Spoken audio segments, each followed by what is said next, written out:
Everyone. This is Joyce Davis, and I am the president and CEO of the World Affairs Council of Harrisburg. I am delighted to be with you today for another Great Decisions discussion. And this time we will look at the continent of Africa and U.S. relationship to that continent.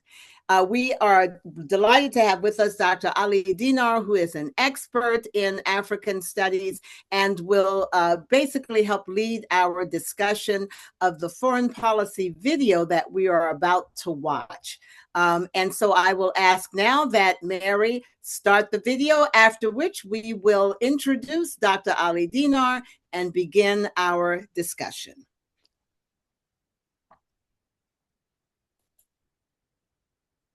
Welcome back, ladies and gentlemen, to the Great Decisions Masterclass. Our Week 7 assignment, or Great Decision, is the continent of Africa.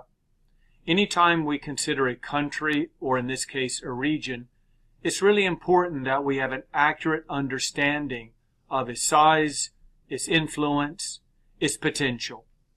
As it relates to Africa, there's a grave distortion that has existed for a very long time. This is a Mercator projection of the world. It was introduced in the 16th century. And the problem with this depiction is that sizes are distorted the further from the equator you move. So to the north and to the south, they're a lot larger in appearance than they are in reality. And that means our view of Africa, and frankly any countries near the equator, will be distorted. Just to give you an example how this works, this is, of course, Canada. Along with the United States and China, it is the second largest, territorially speaking, country in the world, smaller only than the Russian Federation. Now, if we drag this outline of Canada down to Africa, roughly the same size. Maybe Canada is a little bit larger, but in reality, Canada would fit inside of Africa 3 times. So there is this ongoing distortion. We also distort the way we view Africa by the way we teach our young people. During the Cold War era, we learned there are 3 worlds. There is the first world, made up of advanced economic democracies, United States and Canada, Western Europe, Australia, New Zealand, Japan. The communist world makes up the so-called second world, industrial but not very economically impressive. And then all that is left, the more recently independent countries, Asia, Africa, and Latin America. And so we always considered Africa to be tertiary in world politics. After all, it was made up of third world nations. And is oftentimes referred to as the dark continent for a variety of reasons. Africa is the second largest in land size of the continents. It is the second most populous. It's the fastest growing region of the world in terms of demographics and also in terms of economics. Here you can see a comparative growth measure for various regions of the world, from North Africa to Sub-Saharan Africa, our main focus today, across to East Asia and the Pacific. And you'll notice that Sub-Saharan Africa is growing very, very quickly, much more so than the others. And of all of these 6 regions, it's the only one actually on the incline. Considering the demographic pyramid of Sub-Saharan Africa, it's pretty obvious that the growth will continue. This is a concerning distribution of population. The overwhelming majority of people in Sub-Saharan Africa are under the age of 40, and that means this pyramid is going to grow upward. This large bulge is going to continue to produce higher populations. Just think about Nigeria, for example. Presently, roughly 235 million or so people live in Nigeria. By mid-century, that number could nearly double to 400 million. And by the end of this century, as many as 700 to 800 million people living in Nigeria. It's just a stunning growth of population. In terms of economic growth, if we list the 10 countries that are growing the fastest in the international system, 5 of them are in Africa. with all of this economic and demographic growth, there are definitely going to be growing pains. Vast urbanization, congestion, large slum areas around the major cities. America's first engagement with Africa dates to the early 1800s when we confronted the Barbary pirates off the coast of North Africa. As our commercial vessels sailed through the Straits of Gibraltar into the Mediterranean, they were attacked by these pirates, leading to the first international conflict of the new United States. Africa, of course, played a central role in the American slave trade, and during the Second World War, the North African theater was extremely important for the Allied victory. As we moved into the post-World War II era, two very important phenomena underway. The first, so many countries in Africa were becoming independent. Decolonization was underway as a result of the decline of the traditional European powers, and that ran square on into America's Cold War policy of containing the Soviet Union. So when we looked at Africa after World War II, it was overwhelmingly through the lens of, are they our ally? Are they a Soviet ally? We would treat them based upon how we perceived their political leanings. Our focus was always on the major powers, our key allies in Europe, our main antagonists, the Soviet Union, later Russia, and over the course of this last couple of decades, the People's Republic of China. Other regions, other countries, also important, but not to that level, from Latin America and the Caribbean to Japan and major countries like India, and then all 54 of those countries in Africa, always a much lower level of interest, concern, and attention. This is exemplified by a number of American policies, including the one that unfolded in the Congo. As you can see, a very large country in the center of Africa. It had been a colony of Belgium, a personal possession of the king of that country. It gained its independence in 1960. The leader was a man named Patrice Lumumba. He was a leftist, which is not completely surprising for a very poor country. He, we feared, would align with the Soviet Union. So as the country begins to succumb to secessionist movements, breakaway movements, civil war, and international interventions, the United Nations responded with a peacekeeping operation, the UN operation in the Congo. They used the French acronym. The United States did not participate directly in ONUC, but the CIA operatives were on the ground, as were many others, and they were gunning for Patrice Lumumba. He ultimately was killed, a combination of the separatist fighters and Belgian special ops agents. As a result, we got exactly out of the Congo what we wanted, a brand new leader, Mobutu Sese Seko. He was a brutal dictator, repressive and human rights violator, but he was our ally. He was anti-communist, anti-Soviet Union. The country of the name changed to Zaire. It would remain that way until the 1990s when Mobutu was toppled, a new government came to power, and now it is the Democratic Republic of the Congo. Another example of our Cold War thinking, on the Horn of Africa, a geostrategically important region, no question about that, an entry point into Africa, just there on the opening of the Red Sea. Somalia in the 1970s, a very poor country, invaded an equally poor Ethiopia. The United States sided with Ethiopia and provided it with military arms. The Soviet Union, which thought along the same lines as the Americans, were locked in this Manchian zero-sum game with the United States, will always back the other side, and so it aligned with Somalia, providing it with military capabilities. Then Ethiopia became Marxist, and it claimed to be more Marxist than Somalia, so almost immediately the Soviets aligned with the new government of Ethiopia and provided it with more arms. The United States simply switched sides. Now Somalia is our ally and we're going to arm it. So you can imagine what this region looked like when the Cold War ended. Weak governments, no support from the superpowers because with the Cold War over we're no longer interested, and the region saturated with weapons. So that happens in 1991. It did not go very well for Somalia. There's an old parable about the grass and the elephants. As long as the two elephants are either staring at each other or not engaging in any meaningful way, the grass can grow. But if the elephants go to war with each other or begin to play with each other, the grass gets torn asunder. And that's what many countries experienced during the Cold War. We would arm one side, the Soviets would arm their adversary, they would do with those arms what they wanted, but as long as the superpowers were just staring at each other, not making a move either to end the Cold War through violence or end it peacefully, those countries could grow. They would be okay. They would be stable. They would have a major ally. But once the Cold War ended and we started getting along with the Soviet Union, later Russia, we abandoned the grass and it began to die. The Somali Civil War occurred beginning in 1992. There was starvation used as a tactic of warfare.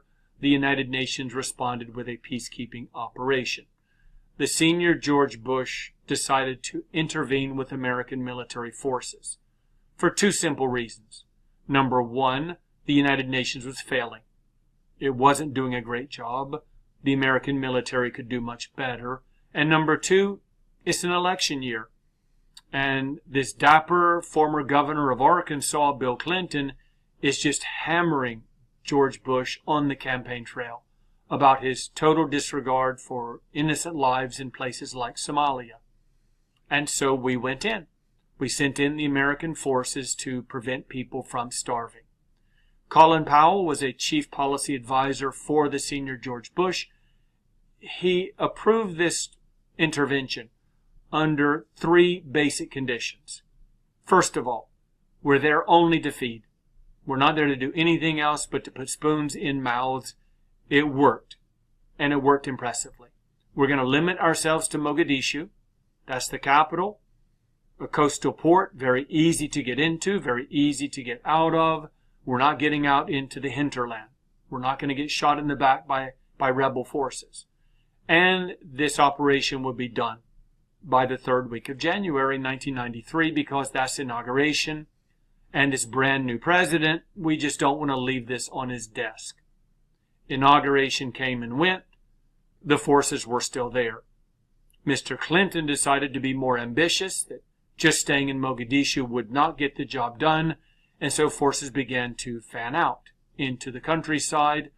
And rather than just feeding the population, Mr. Clinton determined we're going to fix the country. We're going to disarm rebels. We're going to reintegrate refugees. We're going to patrol the streets and oversee a national election. So nation building comes to Somalia Bill Clinton style. This is what we call mission creep. You go somewhere to do something very, very specific. The condition on the ground changes. World politics changes. Leadership back home changes. You're either very successful and so you want to do more, or you're not successful, so you have to figure out why.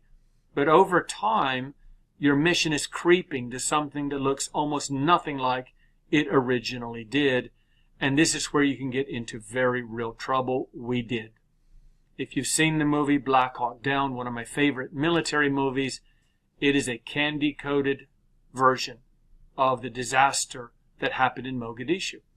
The number of Americans killed, the number of Somalis, especially the brutality of that devastating time, brought to you on the big screen, but really not a reflection of how difficult, how demanding, and how impossible our situation in Somalia was. We learned from this mistake.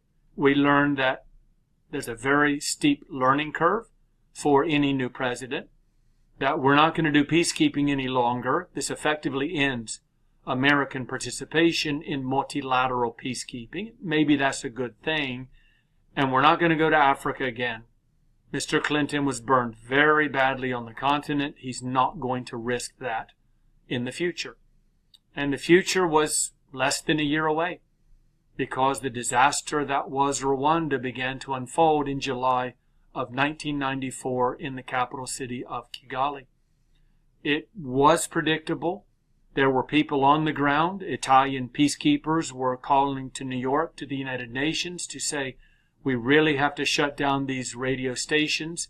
It sounds like Nazi propaganda from the 1930s. Just give us the authorization and we'll do that, and maybe we'll head off a disaster. No one in the Security Council was interested in mission creep or escalation in Rwanda. The results were nothing short of historically devastating, a genocide where roughly 1 million people were murdered. The United States sat on its hands throughout this catastrophe, even declining to rent the sorts of troop transport vehicles that countries like Nigeria were asking for to get into Rwanda and to halt the massacres. Two very different eras, and in those eras we face very different rivals as it relates to Africa. During the Cold War, it was us against the Soviet Union. That has transitioned to us versus China. During the Cold War, all calculations were geostrategic, as we could see from the Congo, as we could see from the Horn of Africa. And now in the 21st century, it's really an economic battle with the Chinese over influence in Africa. Back then, it was always short term. Let's figure this out. Let's just plug the hole. Let's block the expansion of communism for now. We'll see how things unfold later. But economic policies are always long-term planning. Because when you're building infrastructure, it's not about today and tomorrow. It's all the way through next decade and well beyond. During the Cold War, it was a zero-sum game. Neither the Americans nor the Soviets ever really got above the other in terms of strategic advantage in Africa. But in the post-Cold War era, the clear advantage is to the Chinese. They're winning Africa. We most certainly are not. They've seized upon the opportunities of the region. As noted earlier, this is the second fastest growing region in the world. It has incredible infrastructure needs. It needs roads and bridges, airports and seaports, telecommunication. Enter China, because they have a huge sovereign wealth fund and a government interested in investing in a region such as Africa, as long as the payoff is in the form of energy resources, trade, and diplomatic victories. You can see the new Silk Road initiative is called China's Belt and Road. It is on the land and it is also on the sea. It has reached Africa. So China is investing in major infrastructure projects, especially in sub-Saharan Africa. Up and down the coast to the center, the Chinese are investing in dams, in cement plants, in railways and roads, in bridges, and in copper and resource mining. Chinese loans to Africa, almost non-existent 25 years ago, and just look at how they skyrocketed over the course of a decade and a half. The political payoff for this, one of the key concerns of China, is that more and more countries will recognize the island of Taiwan instead of mainland China. That is a zero-sum game. You're either going to recognize Beijing and have your embassy there, or Formosa and have your embassy in Taipei. Of all the countries in Africa, more than 50, only one of them recognizes Taiwan. And that is the largely insignificant country of Eswatini, what we knew in middle school and high school as Swaziland. The name now has changed. But what goes up always has to come down at some point. The Chinese became overextended in Africa. African countries overextended in terms of their loans. Fatigue over having the Chinese always here directing us, running operations. There were very serious concerns over quality. Many of those projects did not bear fruit as the early projections had imagined. The rail didn't last as long. The bridges began to crack.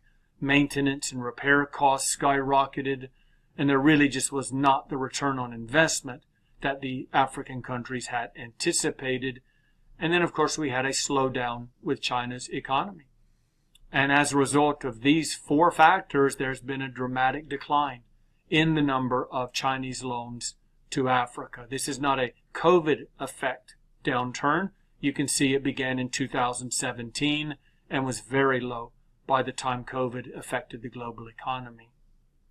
Post-Cold War successes in Africa, we've had them, no doubt. First, we need to recognize that barriers to trade are barriers to opportunity for Africans working hard to catch up to the global economy, and for Americans who want to work with them. That's why it is vital that the Senate approve the Africa Growth and Opportunity Act, which is now pending. And on Mr. Clinton's program of African growth and opportunity encouraged investment in Africa. It encouraged entrepreneurship among the Africans. The second George Bush, W., he gets the Gold Star for Africa. He is, without question, the most successful American president for foreign policy in Africa. Sure enough. I had campaigned that were all God's children. And the fact that an entire generation was being wiped out broke my heart. And it broke Gerson's heart, and it broke Condi's heart. And so I said, let's do something about it. And we put together a plan. I mean, it's not even close. His HIV/AIDS initiative, which was shunned by many, ridiculed by a lot, actually was incredibly effective. It put the issue on the forefront of African news. It dispelled a number of the myths and misperceptions that Africans had about that deadly disease, and it saved millions of lives.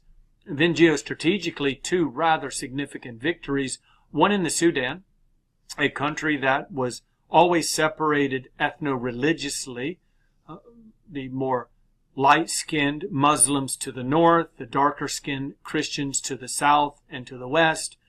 There had been conflict between them. Colin Powell led the initiative, a negotiated settlement whereby the war would end, and after a waiting period, the people of South Sudan had a referendum. Would you like to be independent, or would you like to remain part of the Sudan? They voted for independence. And then Libya was an even greater success because Libya, up until 2003, was a terror-supporting country that destabilized the African continent and was pursuing weapons of mass destruction. We sanctioned it since the Reagan administration, and it was W. Bush that brought that policy to fruition. He went to Libya and said, we'll make a deal. Denounce terrorism, make amends, stop destabilizing the continent, give us access to your WMD facilities, and in exchange for that, we'll welcome you back into the international community. We'll lift the sanctions, we'll unfreeze the money that was frozen, and we'll allow you to economically and politically prosper. Muammar Gaddafi signed the agreement, and all of a sudden, what had been an adversary became a marginal ally, at least a neutral country for the United States. Mr. Obama, his Power Africa and Feed initiative was very successful, and then in the first Trump term, a policy of assisting American companies to invest in Africa. All of these can be considered foreign policy successes. Our public relations is polished with the First Lady's visit to Africa. She also initiated a new program for maternity care so that expectant and mothers and recently delivered babies can have a better chance of growing up healthy and with proper nutrition. In Trump, too, the policy towards Africa has been one of tariffs, not surprisingly. He came right out of the gate with that in April of 2025. Tariffs in Africa are potentially devastating. These are economies that probably cannot survive a tariff assault with the largest economy in the world. And it's not exactly clear what we require of African countries to do to have those tariffs lifted. And what this does is essentially play into China's hands. We're basically pushing Africa in the direction of Beijing. South Africa is one example. It's the largest economy on the continent and a traditional ally of the United States. When the leader of South Africa visited Washington for a summit, there was a press conference where he sat through a series of false statements by President Trump and evidence that is highly questioned. Mr. Trump here, as you can see, is holding up pictures which he says are proof of white genocide happening in South Africa. These are burials of white farmers. it's later revealed that those pictures actually came from the Democratic Republic of the Congo. So it's very uncomfortable for the leader of South Africa, and frankly, it's embarrassing for the United States. 2025 travel ban. This was, of course, applied during the first Trump term. It is back here in Trump version 2.0. Many of the countries are in Africa. Those people are no longer allowed access to the United States, but we are going to send many of our migrants that we have detained to countries in Africa. Places like Rwanda have agreed to accept American migrants. It's not exactly clear the payoff for this. Will there be a tariff reduction? That's possible. Will there be some form of American investment or aid? That remains to be seen. Our interests in Africa, they are numerous. They're economic, strategic, about resources that the Africans have. We also are very much concerned about jihadist extremists in Africa, the decline of human rights and democracy, and the various regional conflicts that occur there. So it's a very broad-based set of interest. When Africa looks at us, however, it sees us as playing a chess game. And Africa most certainly is not a bishop or a knight, and it's not the rook, it's a pawn. The other side of the board is China, Russia, perhaps even the Europeans, countries that we're competing with for influence in Africa. And so we're always going to be faced with that dilemma. How do we convince Africa that we really, really care? And that is a very steep hill to climb. Building an Africa policy, certainly counterterrorism and security assistance for them should be there, perhaps even at the center of our agenda. The immigration issue has to be dealt with. Are we just going to blacklist countries of Africa, say there's a ban, under no circumstance can your people come here? We need to up our diplomatic game. With words, we can show Africa that we do actually have a genuine interest in their well-being. Debt relief could be addressed pretty easily. We held a lot of sway in these major organizations like the World Bank. We have also influence over major lending institutions, private and international banks. Give a little relief for the Africans. And it is a place where investment pays off in droves. For every dollar that we invest in Africa, there's a $7 return. The problem is it happens over a longer period of time. It's not an immediate return, so we'd have to be very patient. Dollar diplomacy, always part of our policy. As you know, Mr. Trump has dramatically reduced USAID funds as well as staff, and that's probably going to limit the amount of food aid that we deliver to Africa. But there really is no greater value than a starving population receiving a bag of food, whether it's wheat or grain or corn, rice, with the United States flag on it. And what that's saying to them is that we're here to save your children's lives is something a parent will never forget. But even our food aid policy runs into problems because we genetically modify our food. We do that to make the stalks stronger, the yield larger, the roots grow deeper, so we need less water for them, and we can make our fruits and vegetables resistant to bugs, which means less chemicals have to be sprayed on them. Overall, GMO is a major net gain. But in addition to all of that modifying, we also add what's called the terminator gene, which is a change in the very basic elements of the grain so that if it's planted, it cannot grow and produce vegetables or fruit. We do this because as much as we want to give food to starving people, we're by far the most generous country in the world in that regard. We do not want them to later compete with us in the growth of food. We want to control that market to protect our farmers. And so we send them genetically modified food that cannot grow if it is planted. It gives the Africans no choice but to eat the grain that we give them, which on the surface sounds fine. But it puts African countries in a terrible position because if they accept American genetically modified food, if they eat it, there's an assumption by Europe that they will also feed it to their cattle. and Europe is the primary export destination for the African beef market. So they'll lose that market. There will effectively be a cap placed on Africa. Your beef cannot go north to European markets. If they reject American GMO food, it no longer flows in. That cap is lifted. The beef products move on to Europe, but then they face the prospect of starving because they desperately need that food aid. It's a policy we really have to rethink. Thank you as always for joining me in this lecture series. As always, stay engaged and make great decisions. Well, that was certainly an interesting overview of where the U.S. relations and now with Africa. To offer some of his insights and from his unique perspective, we have asked Dr. Ali Dinar to join us. He is a senior lecturer at the Department of Africana Studies. He obtained his BA and MA from the University of Khartoum in Sudan and his Ph.D. in Folklore and Folklife from the University of Pennsylvania. His research includes Sudanese popular culture, the politics of identity, and the history of colonial and post-colonial Africa.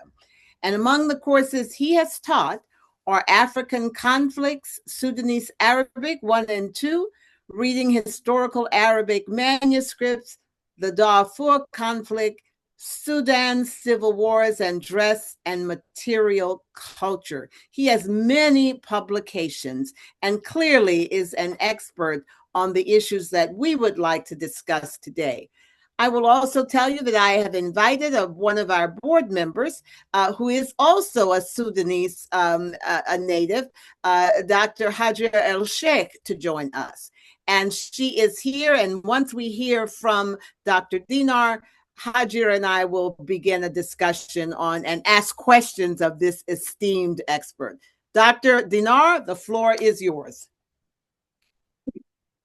Okay, thank you very much. Thank you for the invitation and thank you for the opportunity. And as well as others, I also just watch the video, and I don't want just to repeat or what is just been stated there with regard to the engagement between the US and Africa, which goes all the way to the distant past, okay? And that distant past is not just only with the with fighting fighting these pirates, okay, but also goes all the way to foundation of a new state just in Africa, the country of Liberia. So that could also solidify and point to us just that kind of a connection. It's that just a significant number of people just in Africa, their roots just going all the way to America. Yes. And so that was that could also be just something which we need to think about and to reflect about it, okay? But also we have to think about the slave trade, because that's also a dark part of the history of humanity. And it's not just only the United States which is just involved in that trade, but we see just European countries involved in that trade, Asian countries, just Middle Eastern countries involved. So that was a global. But what we see in the United States, that is a bit different. And that is the link for a significant number of the US population, is that their roots goes back to Africa, okay? And a significant number of them also make that journey voluntarily back to Africa and settle in many places, and Africa always is their home, okay? But when we think about Africa, I think like just the good thing in the beginning about the map, which I just like it very much, because like just contrary, if you could just see in my wall, that wall, it has a picture of Africa, a map of Africa, and how big is Africa. And in that map, we see like just the US and China and Alaska and other countries fit in that map. Okay. So Africa, although Africa is not a country, but it is big. Okay. So that map and the and everything like just being associated with that concept, like just when we look at Africa in terms like just of its size, that is something which has just been enshrined like just in our collective memory for a long time. Okay, in that size of the place. Okay, but that size of the place also, as you have seen like just in the movie, it is like just being countered by new realities. Okay, realities like just Africa in terms of size is not small, in terms like just of population is the second, in terms like just of resources. Okay, it's also huge, like just currently when we were just talking about critical minerals, all that is in there in Africa, and in a specific place like just in Africa. Okay, so that is something which we need to think about. It that like just the relations between the United States and Africa is it's long. It has its ups and downs. It has like just from time to time it will be affected by the policies under which each president like just wants to pursue specific policies. Some of these policies were just good for Africa. Some of these policies were not like just as good as their predecessors. Okay, but regardless of this, I think like just we could just see prior to the recent like just events like just this shift like just in U.S. policies, we see continuous like just engagement and continuous like just involvement from the United States like just with regard to things just going on in Africa. In terms like just for example, in terms like just of has something to do with the security, the international interest of the United States, I guess, in terms like just of security. But at the same time, it is not like just the security of the United States, it is security of these places, like just in Africa. Because like when we think like just the United States is fighting like just pirates, like just along the coast, like just of Somalia, it is not just the United States or the global world, but like just Africans as well. Okay. When the United States also is facing and fighting the Boko Haram in Nigeria, or the Islamists in northern Mali and Burkina Faso and Niger, that is also is for the protection of this, but at the same time also it serves to secure the United States and Europeans, okay, from the infiltration of this such events like there. When we see the United States also involved in the past, like just in curbing the terror of the law resistance army in Central Africa and in Uganda. It is not like just protecting the civilians in these countries here, but also it is protecting the global and the U.S. national interest, like just in many places. Okay, so these are things like are very important when we see the United States and uh, uh, um, continuous like just policies like just by their presidents, like just for example, as we see in the video here, the policies of George W. Bush in fighting like just AIDS. Okay, that is a global terror. Okay, and so to fight it in the place in which it came out, it is not like just protecting the United States also, but protecting the spread of such kind of disease and epidemics from other places like just inside Africa. Okay, so the United States has like just definitely has interest in geopolitically. Okay, and Africans also as well. They could just benefit from such kind of such kind like just of engagement. When we see like just the United States also involved like just in ending like just these conflicts, okay, and civil wars like just in many parts like just of Africa, the ones like just in Somalia, we see that. The ones between Ethiopia and Eritrea, we see that. The ones like just in Western Africa, in Liberia or in Sierra Leone, all those places like just, or in Mali or so.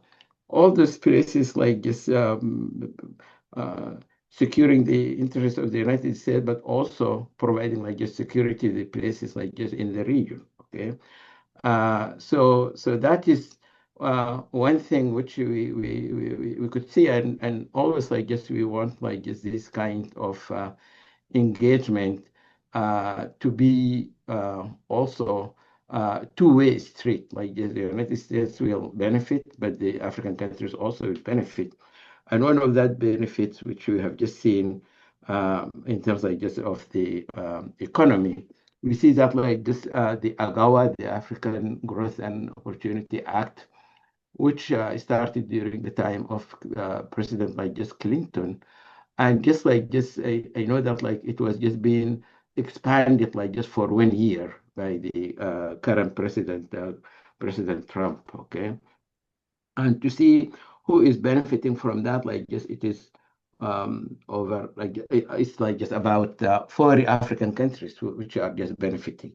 So again, also it is bi-directional kind of engagement, okay, allowing like just specific like just products from these African countries to come to the United States, okay, without tariffs like that is in the past, like just I don't know what about it, like just now getting into, and of course also the United States has to reciprocate in terms like just of sending its own. So the idea is that like just supposed to be like just every like just part like just in this equation here to benefit from this agreement. Okay, so that is also an area I think like just it's good. We think it's good if it is just being expanded. If like just more African countries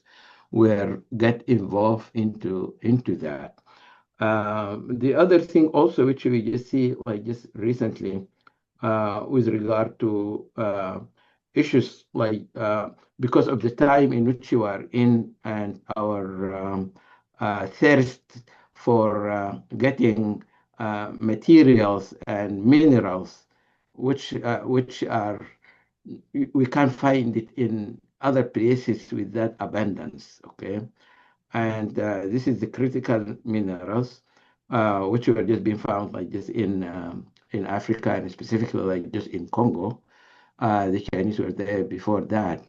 But when we look at the attempt or the way in which like just the past president Biden and pushing for this initiative of what they call it Lobito corridor. Lobito is this port like just in Angola.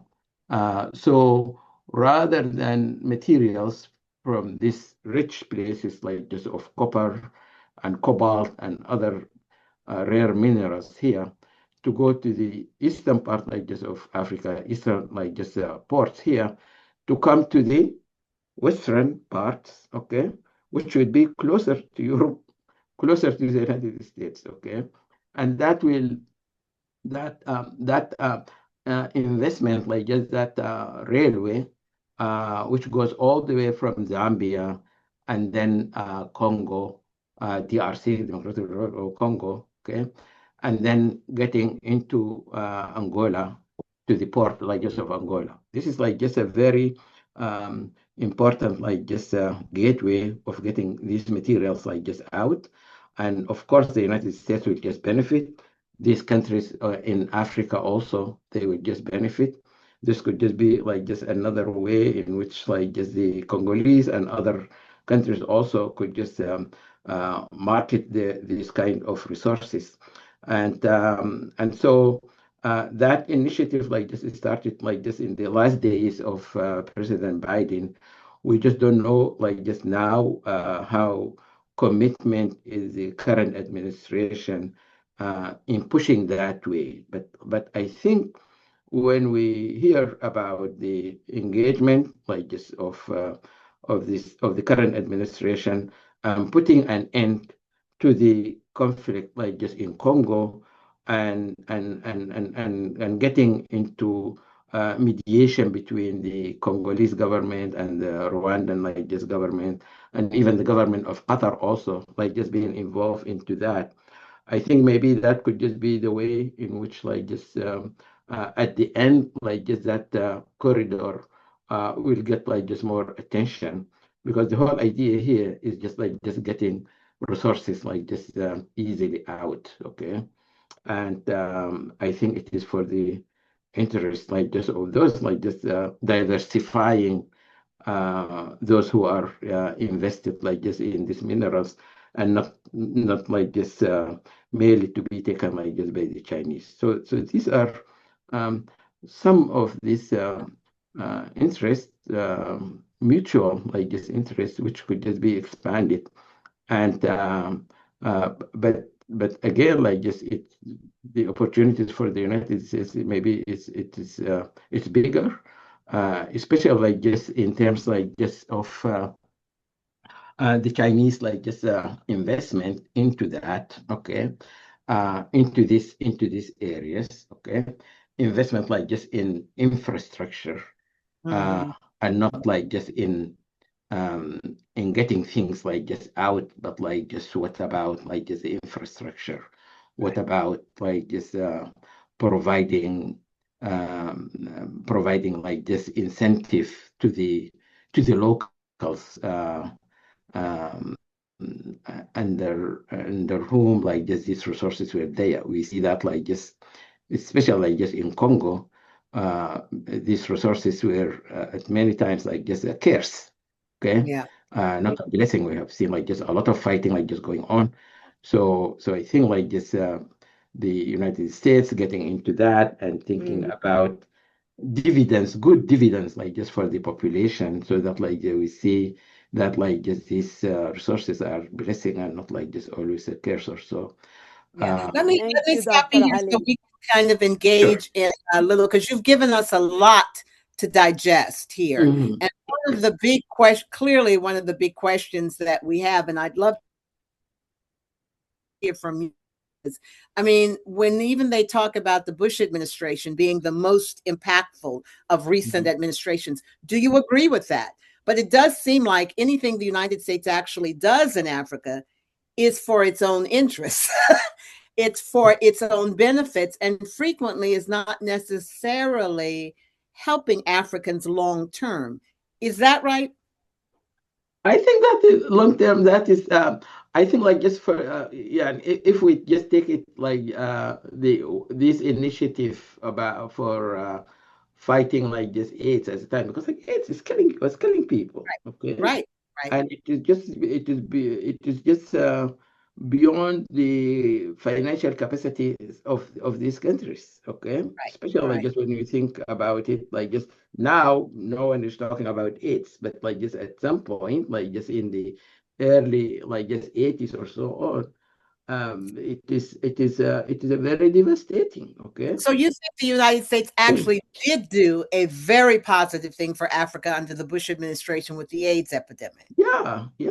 I Okay. mean, just like even yeah, I like just disagree. just take that. I mean, it was very helpful. Okay. Right. And Let's bring in Hajar here because she says she disagrees. So Hajar, why do you Hi, disagree? Dr. Ali. hi, how are This you? is not just the United States, but I mean, the whole world Mm, focus on their own economic strengths and agenda. This is known. Every country is going to put their self first, which is okay, right? To some extent. But for the longest in our history, even the aids, any aid that reach any country in Africa, it is not just it is not just done because they are trying to help or um, end hunger or get rid of AIDS and any kind of malaria, all of that. We have the ability and the capability to do so, but they're not. This is not the goal. It's being used as a basically a lab rat. Like different countries in Africa, they use drugs in Africa before it's actually considered to be safe to use to first world, But you're a and this is test kit. well You known have that fact. testing. Yeah, yeah, Yeah. yeah. So testing, one of it, yes, there is help, but you wouldn't need that help if you did not destroy the place to begin with. This has always been my stance, and I stand by it. One of the things that we keep doing, not just here, but different other countries, policing the world, creating those divisions, the war, the hunger. Sudan and Haiti are the most fertile soil in the whole world, for example. The stock, the livestock from Sudan, I'm sure they talked about minerals, anything that you can find in different part of Africa, you can't find it in any other country. And Yeah. instead of utilizing those resources in a way that is going to benefit the country and also benefit any other country in the world, we decide greed. So we're gonna go take it, divide, and then you're gonna win. And that's how it's been. But I think I'll stop here. Yeah, that's good. That's a good point. But Dr. Ali, I guess I also want to talk to you a little bit. I mean, clearly it helped Africa with the Bush administration and AIDS, but it also helped the United States and the world to, as you pointed out, to deal with the source of the disease, right? To try to address that. But I guess what I also want to talk to you about now is today. Are you at all concerned with the current administration's policies as they delineate, as they pointed out, toward Africa, of banning so many African people from being able to even get a visa to visit the United States? Does that seem to be something that's going to be beneficial for U.S. Africa relations? Yeah, I mean, we have just to take things like just by each one is just different, you see. And I still stand by the way in which I see that intervention, like just in that health field, okay? Mm-hmm. Mm-hmm. Because that is something which was urgent, okay? Yeah. And it is just beyond the capacity of those who were just being affected. Sure. But what So about now? Are you yeah. at all concerned about the policies now, both the tariffs and Yeah, the ban? of course, like just these policies, like just it's not like just Africa, it just affected like just everyone. Mm-hmm. Everyone in the globe is just being affected when you think about these tariffs like just being implemented in different like just African countries with that percentage. But Definitely, I guess the concern, like definitely, they yeah, pointed out in the video, yeah, that African countries are so fragile now, the of economies, that course, this really yes, breaks them, right? yeah, yeah, of course, it is a killer, you see. It is, I think it is a killer. And it's not like just only that, but like just to, when you see the majority of countries which were just being singled out, okay, their residents like just from coming. And these are people like just from Africa. And when we think like just people coming from Africa here recently, voluntarily, you have just to think also about dividends, which were just being sent back. Okay. Yeah. And Yeah. when money is sent back, that money is sent back to support like just families whose life could just be in real danger Sure. without all these arrears like just going back. Okay. And now we see that like just even now, it's not like just for Africa, but like just I think like that will affect like just immigrants in general. Is that if you want to send money now back outside the United States, you will be taxed like just 1%. You have to pay 1%, okay? Mhm. Uh, uh, Unless you have to send it like just digitally or so, Yeah. okay?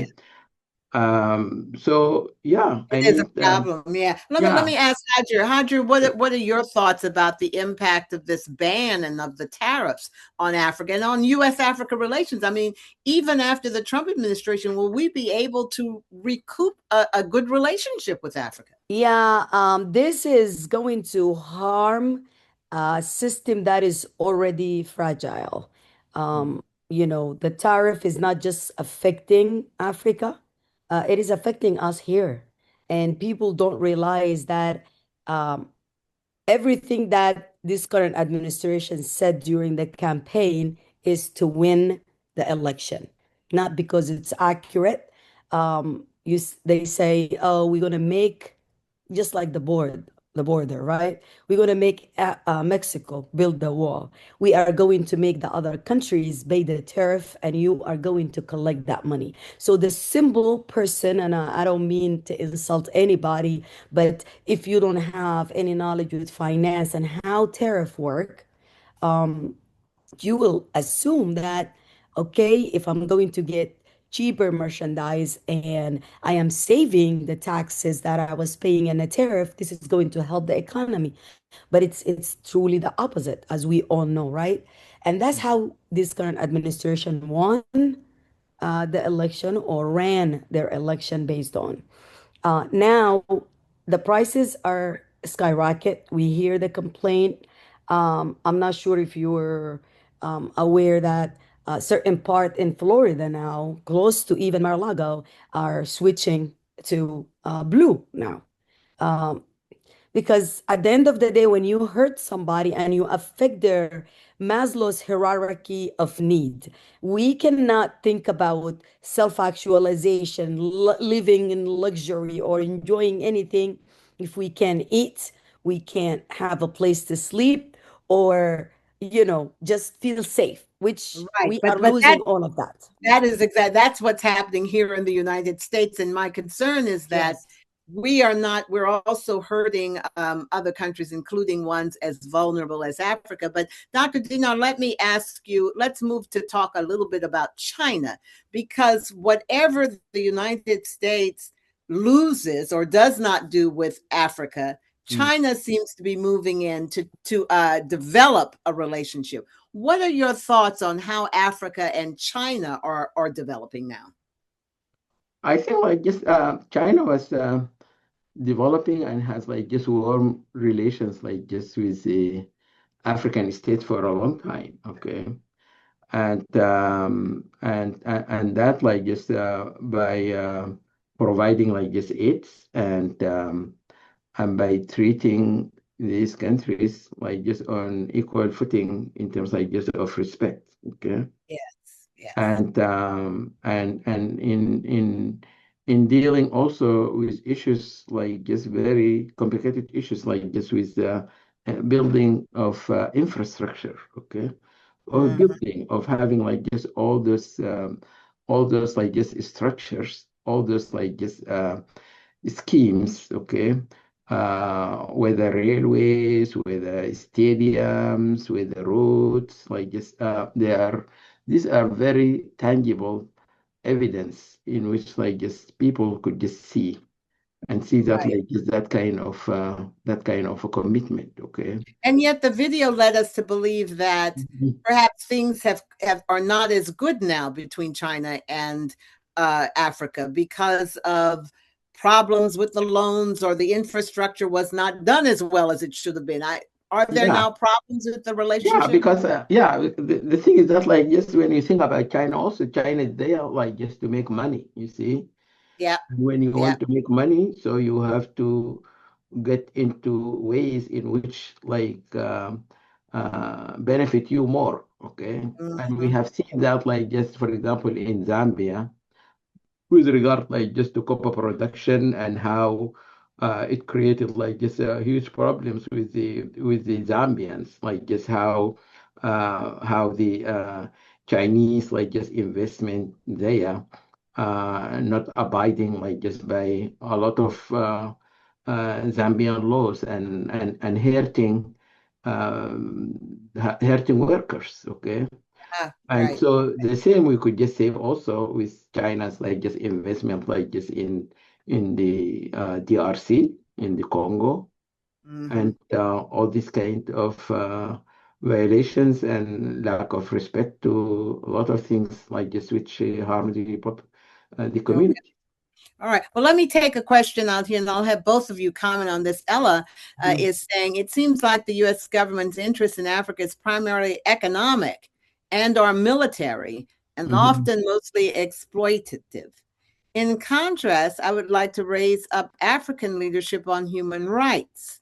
When the UN wanted to investigate the US concerning systemic racist violence, the US lobbied hard to block the UN investigation. African and Caribbean countries took it upon themselves to publish the International Report on Systemic Racist Violence. She says, I appreciate this truth telling. Any comments on that? That did take a lot of courage, I would think, from many African leaders, considering the retribution that our current administration is known for, right? Adria, you want to start on that and then go to Yes, Dr. Abi? yes. We all, I think fear is the biggest issue that we all see. Like even now with this administration, a lot of people are not able to voice their opinion, or they're just sidelined and sitting watching because of retribution. Mm, Um, the Ella's comment is very accurate.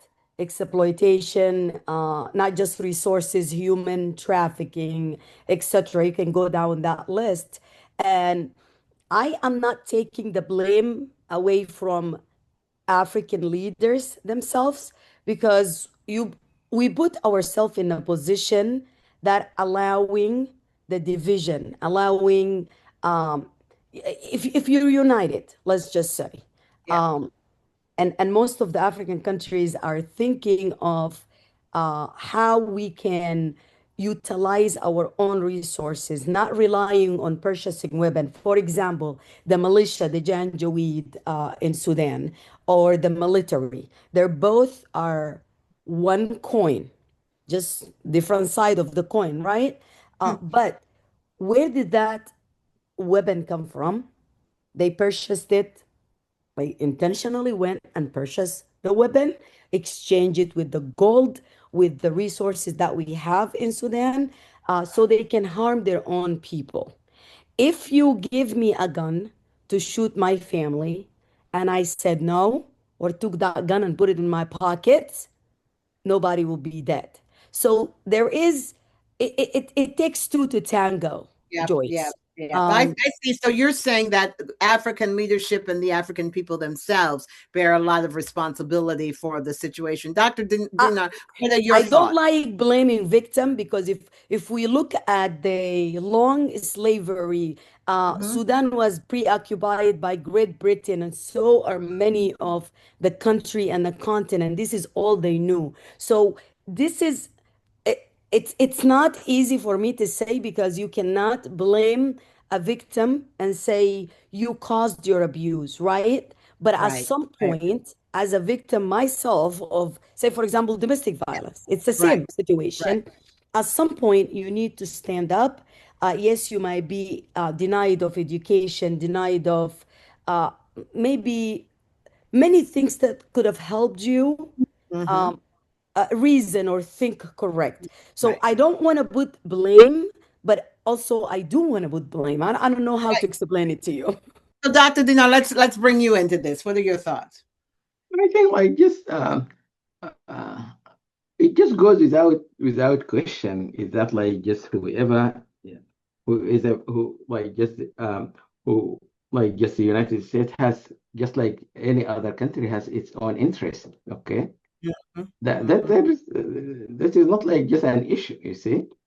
it has its own interest, like just all these areas in which I listed as a place for its intervention and its engagement. It is, of course, it is not like just for the God's sake alone. You see, when Yeah. even like just Bush, like just when he like just funded this HIV and so on. Okay, it's also for protecting Americans. Okay, Yes. Right. from the Right. spread of the disease. Okay, whatever aid is coming here, it is for the U.S. like just in terms like just of security. Okay, in Mhm. terms like just of fighting like just the Islamists in all these places. Is it just for these places like just to be safe and people there they will live like just in peace and in tranquility, or whether Mm. the United States also will benefit from that? Okay. So the Mhm. issue here is like just to what extent that engagement could just be as the participant in that, you see, in that Yeah, venture. I Okay. guess I agree with you. I hear what you're saying that the U.S. has its own interests, and it's going, like any country, it will pursue those own interests. Mhm. But for an American, those interests used to be promotion of democracy, human rights. They used to be noble. At least we thought they were noble goals, not just Yeah. getting resources and exploiting people and getting richer and richer and richer. So I guess, and I'll read this question. It says, the utter disdain Mr. Trump has for Africa and its leaders, not to mention the people helped by USAID, is hardly a recipe for a successful foreign policy. How can the US post Trump hope to engage with the continent that's doing so much with? I guess the question, in addition to that, the question that I would have is, will there be any repercussions in the United States? I mean, will we be hurt in any way by what is happening now in our relationship with Africa? Mr. Dinar, and then Hajar. Mm-hmm. Of course, you would be hurt. Okay, you would be hurt like just this very minute, like just you would be hurt of what is happening there in the Middle East, although it is for maintaining your own security. But in maintaining that security, you are also being affected here. Okay, so that is just this is like just how things are. Just always like just will just go. It that like just there could always just be a repercussion. So these United States policies, like just in all other places here, uh, it could just the impact could just be good for the population here, or it could just be bad. Okay, Mm-hmm. and that is just the way it is. I mean, So there will be you could repercussions. just feel like just more secure, or it could just be completely like just affected by the policies or by your own policies or your own involvement. Okay, in areas or in places like just outside your geographical territory. Okay, Mm. and that is Hajar, why yeah. that is think about that, like just about the Cold War. Think about the involvement like just in the Cold War. Okay, Mm-hmm. and especially like just if you think about your position, okay, as a leader, okay, of of the free world, okay. So people always will look at you as an example. Yeah. And if people are lost faith in that for you, that definitely will just it has Have, like future implications. have they lost faith in the United States? That's the question of global leadership. Hajar, what are your thoughts? Yeah, the whole world did. We are not liked in many countries, I can tell you right now. But I want you to answer your question earlier. Remember the letter of Birmingham. We are all taught in inescapable garment. So anything that is affecting anyone anywhere, it is definitely going to affect us here. And it is already affecting us. And I think a lot of people are now realizing that when they say, oh, this is happening in the third world country. This is happening over there. Now they know that your gas, you're gonna pay more to fill up your gas because the current administration bombed all the oil resources in the Middle East, not thinking, knowing that, okay, Iran is a country that is not doing, they didn't touch us, right? And we're not the police again of the whole world. We cannot decide, sit there and tell somebody you're allowed to breathe, you're allowed to have this amount of weapon, you cannot produce this. This is the issue. Now you started a war that you don't know the extent of, like why this war did not happen many years ago, because other Right. president knew better. Let's just say it this way. Well, I mean, that's the Now, other thing. Even you could have looked at the involvement of the U.S. in Somalia. To have exactly, warned you, that's what that's Iraq, doing. Yes. Iraq is Right. another example. Syria. Yeah. We create an issue, Joyce, and then we either sit down and try to fix it to be the savior, or we create an issue to complain and to produce more fear. Yeah. Yeah. Well, All of this would not happen. yeah, I hear what you're saying, but I guess to close us out, I would like to ask Ali, Dr. Dinar, and then Adjo to close us out. What would you like to see if you were to see a beneficial relationship between the United States and the African continent?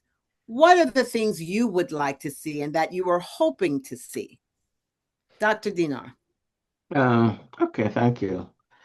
I think like just I want like just to see a policy that is being enshrined in mutual respect for each. Okay, and Mutual again respect. like just yes, mutual respect in each, and also I want a policy that is has a long term, okay, duration, and a policy that is not like just affected by a changeover, and with any new president, there will be you say complete change to the previous policies. Okay, so we I think like just we need the policies like just that is affected like just all or many sectors like just of the society, or and not like just specific like just aspects like just of interest. It is not like just policy which is just affected of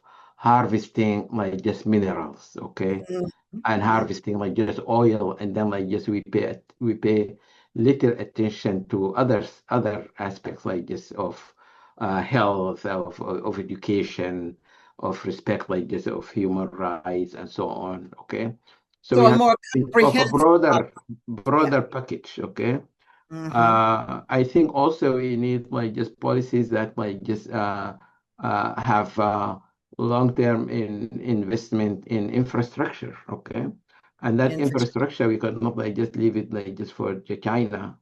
China is only the one which. But what about the infrastructure which is just being done by the United States also? I think we need like just symbols like just in the ground so that people will have that kind of continuous respect and continuous reminder, okay, and not like just only it's coming to feed the hungry and people who are just affected by um, by man-made or natural disasters. I know like this at some point the United States like just have investment like just in infrastructure, building schools, building like just hospitals or so on, and still they exist. And always like just that is a reminder of that kind of relationship and link, things which are very permanent. Okay, telling us like just how strong is this kind of relations, and also in areas like just of governance, we wanted like just the United States also to support like just countries like just with commitment like just to democracy, countries with respect like just transparency and good governance, governments like just which like just have a lot to do with the conservation of the environment and respect for human rights. Okay. Are you saying that that should be a part of American conditions for investment? Yeah, I mean, like just that. Yeah, that Okay. could just be on the heart, okay, of this engagement, okay. Uh, and not like just even when we think about minerals or so on, we have always to think about dividends, okay. We have also to think about communities, okay, and not just to take things out without giving like just any, okay. Uh, Commitment also of ending wars and not like just only because of our own interest, like just this thing between between DRC and Rwanda because of the minerals, because of the Rwandese, like just being harvesting these minerals from Congo or so on. But what about like just other conflicts which are just breeding? Okay, we have also to be involved in it, like just forcibly, for these things like just to end, and not like just pushing that like just in places in which we will be seeing like just real benefit to us, okay, but other Got it. places let them die, okay. I think I hear what you're saying, but I guess it also goes back to what you said at the beginning. The United States is only going to do from where we sit now, certainly in this administration, what will benefit it, what will bring it, Okay. right? So, Hadria, what are your thoughts on this?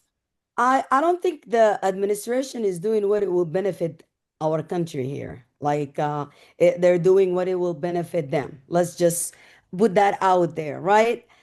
So I think my solution is to have an administration actually respect boundaries when it comes to world relationship, what we could and couldn't do. We cannot go in the middle of the night and take a Venezuelan president, whether we like their strategies or is he the dictator or not. That's an opinion. Those are not the type of things we should be doing and allowed to do, right? When it comes to specifically the relationship between us here in the United States and all the African countries or specific African countries or the whole continent, I agree with Dr. Dinar that the mutual, not just respect, but to strengthen that relationship moving forward after we get an administration that will do that. I'm going to keep saying that. We Right. need to stay away, move away from counterterrorism and focus in genuine partnership. That's one of the ways. That's that genuine relationship or partnership based on self-reliance. We need to allow the countries to use the resources, get their sovereignty, economic and investment inside of the country, not taking away resources, like figuring out how we can both benefit economically without destroying the other country or the continent. But the respect, that point, I totally agree with. Very, yeah. Dinar. Yeah, yep. Well, I will. Last one, economic partnership over aid. I think the country needs economic partnership. We can work on help everyone there to utilize the resources instead Yeah. of putting a band-aid on a wound. So yeah. Well, these are all, I thank you all for, both of you for addressing these very complex issues because they're not simple. But I do fear that until the Americans themselves realize the importance of having respectful relations with all countries, including what they call the dark continent or the third world, like until we get our mindset away from that and treat each country as an independent and entity deserving respect as much as respect as we get, we're going to get these kinds of administrations, right? We're getting what we vote for. That's what we're getting. And unfortunately, I mean, they say Bush was great. He was the better one, but each administration has really not treated Africa, or in that fact, other countries, with the respect that they deserve. And international law now, in general, content creator, right? International law right now is a problem because we have, as you pointed out, Hadra, we have now moved away from respect for even invading another country. So have I said anything that you disagree with, Dr. Dinar? No, I agree. Okay. How about you, Hadra? Anything you want to emphasize before we sign off? No, Well, I think you hit it in the head. Well, I thank you all both, and I thank our guests for coming in. Our last Great Decisions will be next week. I believe it's next Thursday, and it will take a look at the future of human rights. We have to be there. And I'll invite you, Hadra, again to join me because we have several board members I've invited to come in and let's have a general discussion because that is one of the most important topics that impact the whole world. So thank you. We look seeing you next week. And Dr. Ali Dinar, thank you so much for sharing your expertise. Thank you very much. Thank you for the invitation. Thank you, Hajar. Thank All you. right. Bye, everyone. Good night. Okay.